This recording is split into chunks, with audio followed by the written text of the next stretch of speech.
Kaixo guztioi eta ongi etorriak gure podcast honetara. Gaurkoan, historiako pertsonai beldurgarrienetako bati helduko diogu. Agian entzun duzu bere izena, edo baliteke lehenaldia izatea. Baina dena den, prestatuta egon, historia honek ez du utziko inorot.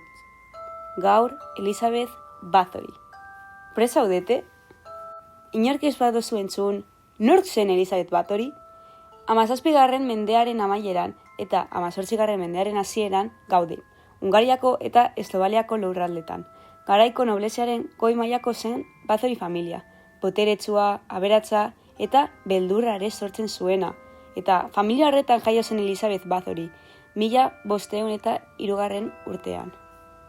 Hemen galdera bat, nola izan zen posible goi nobleziako pertsona batek, ezik eta finena eta potere handiena dituen pertsona batek, historiako hiltzailerik ezagunetako bat bihurtzea? Niri ez aiz hartzen.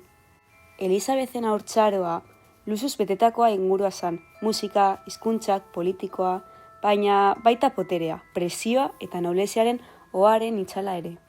Oso gazterik ezkondu zen, eta Skete izeneko gaztelu izugarri batean bizi izan zen, eta gaztelu horretan gerora munduak ezagutuko zuen izugarrikerien eszenatokia izango zen. Historia honek, ia 500 urte izan da, mitoaren eta egitateen arteko mugak oso estuak daukaz. Hemen dator historiaren alde ilunetakoa. Kondairak dio Bathoryk 600 neska gazte baino gehiago torturatu eta hil zituela. Askotan, zerbitzariak edo inguruko herrizketako neskak.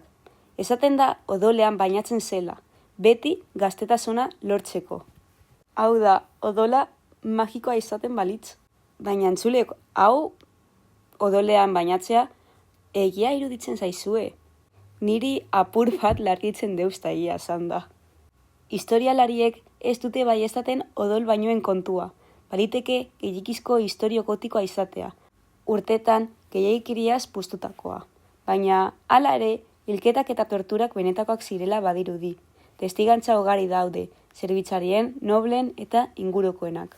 600 neska hilda eta gero, benetan zidan hain krudelak? Testigantzen arabera, bizirik egozanak, Bathoryk zigor izugarriak erabiltzen zituen. Neguan, hor utza bota eta kanpoan usten zuten neskak, izotzara arte.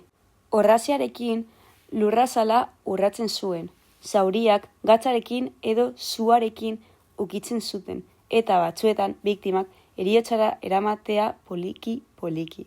Hauek ziren Bathory ezarritako zigorrak, eta batzuetan izaten ziren plater bat jaustea edo gaztelua ez zaintzea bera nahi duen moduan. Baliteke dena ez izatea erabat zehatza, baina argi dago, beretzean gauza beldurgarriak gertatu ziren. Eta orain entzuleok, nola bihurtzen da pertsona bat halago zerbait egiteko gai? Genetika, trauma, boteraren eragina? Azkenean, erregearen aginteriek salaketak jaso zituztenean, gaztelura joan eta barruan ikusitakoa ikaragarria esan omen zen. Biktimen gorpuak, tortura tresnak, zerbitzuaren beldurra... Baina hemen dator gauzarik arrarona. Elizabeth Bathory ez zuten inoiz ofizialki epaitu. Zergaitik? Noblez ezen. Epaiketa publikoa batek eskandulu izugarri ekarriko zuen. Beraz, zer egin zuten? Bere gazteluko gela batean horma artean giltzapetu zuten. Kanpora irten ezenik. Bizi zen bitartean. 4 urte egin zituen horrela, eta 1600 eta 14. urtean hil zen. Baina hau justizia zen ala poteren babesa. Baina historia hau ez da bakarrik krimena eta tortura kontu bat, badago beste galdera garrantzitsu bat. Zenbat da gia eta zenbat da propaganda politikoa. Izanez, garai hartan Bathory familiaren aurkako interesak zeuden, lurrak, boterea, ondasunak, baliteke batzuk historia puztu izana, eta ondarea baietzeko aitzakia gisa. Hala ere, froga ugari dago benetan indarkeria handia gertatu zela. Agian, ez kondairak dioen bezain fantastikoa, baina ez gutxi beldurgarria. Orduan, zer da beldurgarriagoa? Egiazko krimenak edo gizarteak egindakoak? Elizabeth Bathoryren kasua ez da historia arrunt bat, ez da soilik krimen kontua, ez da soilik mito gotikoa.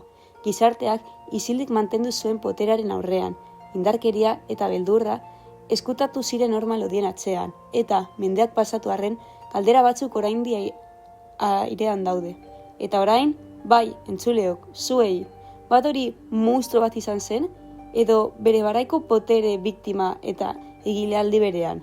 Zer ikastezakegu gaur egun honetatik, pentsatu, hausnartu eta hurrengoan beste istorio ilun batekin itzuliko gara. Eskerrik asko entzuteagaitik eta gogoratu, misterio handien atzetik beti dagoz egia zati bat, itxarean eskutatuta.